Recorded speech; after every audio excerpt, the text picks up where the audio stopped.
Hi guys, welcome back to another Goa vlog. So దూద్ సాగర్లోకి ఇంకో వీడియోలోకి మనం ఎంటర్ అయిపోయాం. సో అక్కడ వీడియో చూస్తుంటే ఒక విహారయాత్ర వినోదాన్ని నిజంగా పూర్తి స్థాయిలో ఆస్వాదించాలనుకుంటే గోవా యాత్రికులకు నిజంగా కూడా గోవా అనేది ఒక స్వర్గధామం లాంటిది. ఇది అందమైన చిన్న రాష్ట్రం అని చెప్పొచ్చు. గోవా అద్భుతమైన బీచ్లు మాత్రమే కాదు, పాలు కుమ్మరిచ్చినట్టుగా పారే జలపాతాలు కూడా ఇక్కడ ఉంటాయి.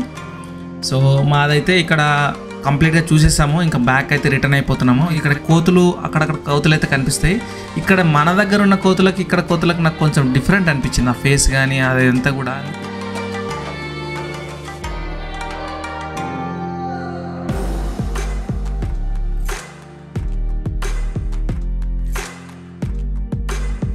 సో ఆ పచ్చని చెట్ల మధ్యలో ఫారెస్ట్లో ఇక్కడ ఉన్న జీపులన్నీ కూడా ఇట్లా పర్యాటకులు వచ్చిన జీపులే. సో ఎవరికి వారికి అలాట్ చేస్తూ ఉంటారు కాబట్టి సో ఈ జీప్లో రావాలంటే మాకు గోవా నుంచి ఇక్కడ రావడానికి 3500 దాకా తీసుకున్నాను.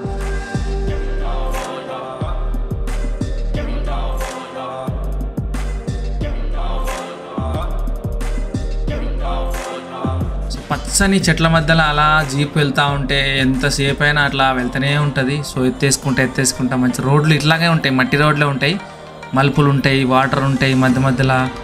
ఆ వాటర్ ఇప్పుడు కామన్గా నార్మల్ ఉన్నాయి, బట్ కొన్నిసార్లు అంటే కాలం మారుతున్న వాళ్ళ కొద్దీ చాలా ఎక్కువ ఫ్లోటింగ్ వస్తాయి వాటర్, అప్పుడు బంద్ చేస్తారంట. సో చాలా మంచిగా అనిపించింది మాకైతే.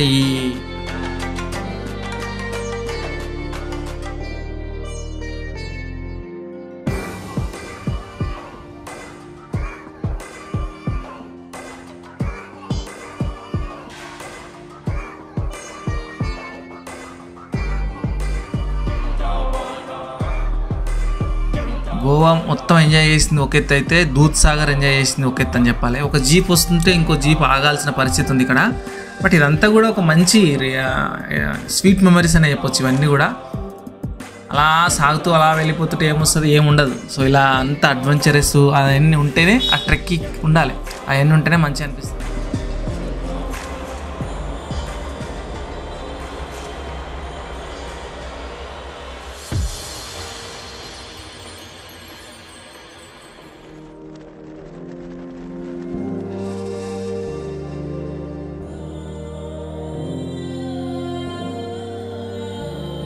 అరకులో వెళ్ళినప్పుడు కటికి వాటర్ ఫాల్స్కి వెళ్ళినాము. అప్పుడు కూడా అసలు అది ఇంకా ఘోరంగా ఉంది. అది ఆ రోడ్లు అదంతా ఎత్తేసుడు. ఇది అంత ఘనం లేదు, ఓకే పర్లేదు. ఇదైతే మొత్తం అడవిలోనే ఉంటుంది, అడవి లోపలికి వెళ్ళి వెళ్తుండాలి. సో అడవి బర్రే కనిపించింది మాకు స్టార్టింగ్లో, మీరు చూసే ఉంటారు. సో వస్తూనే ఉంటారు. సో పర్యాటకులు ఒకరే అని కాకుండా 2-3 ఉంటే ఇద్దరు కలిసుకొని డబ్బులు తీసుకొని ఒక వ్యాన్ని మాట్లాడుకొని, జీపుని మాట్లాడుకొని, టాటా సుమో మాట్లాడుకొని వచ్చేస్తే అయిపోతుంది. ఒకరే అయితే ఛార్జెస్ ఎక్కువ పడతా ఉంటాయి.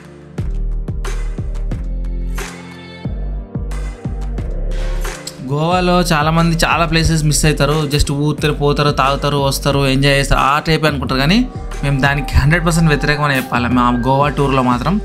సో నీకు లాస్ట్లో చెప్తా నేను ఏం చేశాను, తాగానా లేదా, లేకపోతే ఎట్లా ఏ రకమైన ఎంజాయ్ చేశాను, అసలు గోవా వెళ్ళినందుకు హ్యాపీ అయిందా లేదా, ఇవన్నీ కూడా నేను లాస్ట్ వీడియోలో మీకు ఎక్స్ప్లెయిన్ చేస్తాను.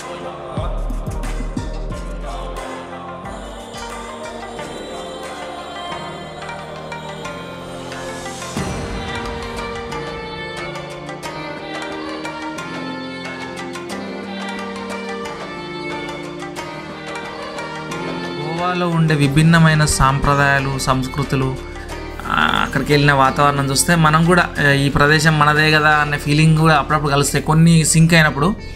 సో ఏ రాష్ట్రం ఆ రాష్ట్రం సంబంధించిన కట్టుబాట్లు ఉంటాయి కాబట్టి మనకు కొంచెం కొత్తగా అనిపిస్తుంది.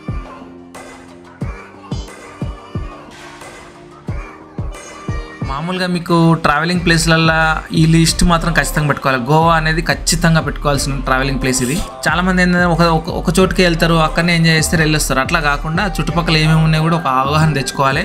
అండ్ రూట్ మ్యాప్ తీసుకోవాలి. చాలా యాప్స్ ఉంటాయి, చాలా వెబ్సైట్లు ఉంటాయి. మీరు గూగుల్లో కొడితే కూడా గోవా ఫేమస్ ప్లేసెస్ అని కొడితే కూడా చాలా వస్తాయి. ఇలా చాలా ఉంటాయి.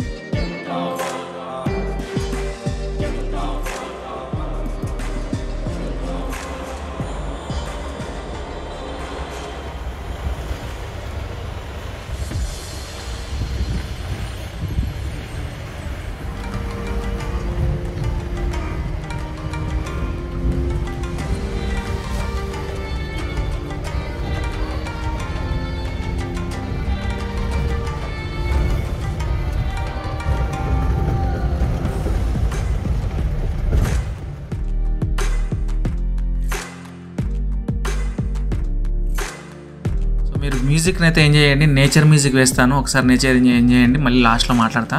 అక్కడికి వెళ్ళిన తర్వాత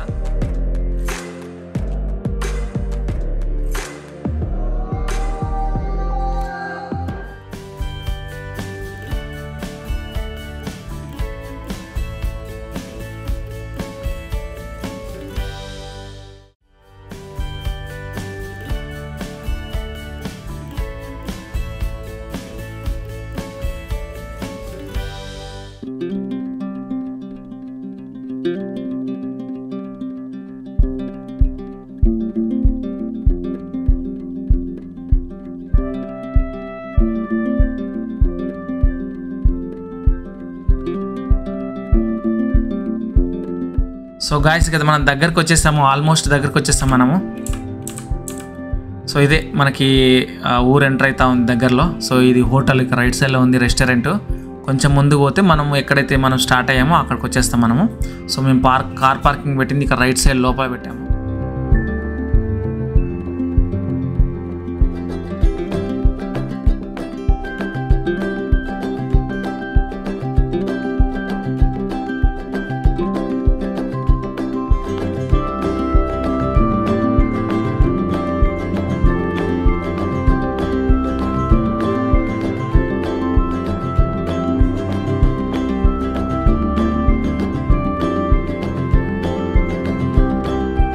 ఇక్కడ ప్లేస్ ఇది అంతా టికెట్ ఏరియా, ఇదంతా కూడా. ఇక్కడ వచ్చి మనకి జీప్ ఆపేస్తాడు, ఆ జీప్లోకి వెళ్ళి దిగేసి మనం ఎక్కడ అక్కడ వెళ్ళిపోవాలి, మన వెహికల్స్లో మనం వెళ్ళిపోవాలి మనం బ్యాక్ వచ్చేసి. సో ఇక్కడ ఫ్యామిలీ రెస్టారెంట్ ఉంది, వాటర్ ఫాల్ రెస్టారెంట్ అని. సో ఆ ఏరియా చూడ ఎంత అట్మాస్ఫియర్, చాలా ప్లెజెంట్గా కూల్గా మంచిగా అనిపించింది. అందుకని అట్లా తీసాను జస్ట్ ఊరికే. ఆ కార్ వచ్చేంతసేపు ఏం చేద్దామని.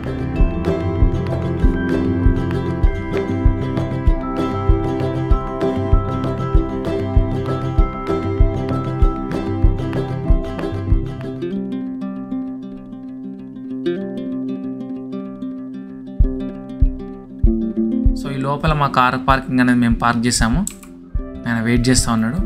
సో ఇది గైస్, నెక్స్ట్ వ్లాగ్లో మళ్ళీ కలుద్దాం. సో మంచి మంచి వ్లాగ్స్ అయితే ఇంకా ఉన్నాయి. ఎయిర్పోర్ట్ వ్లాగ్ ఉంది, నెక్స్ట్ వచ్చేది మీకు ఎయిర్పోర్ట్ వ్లాగ్ వస్తుంది.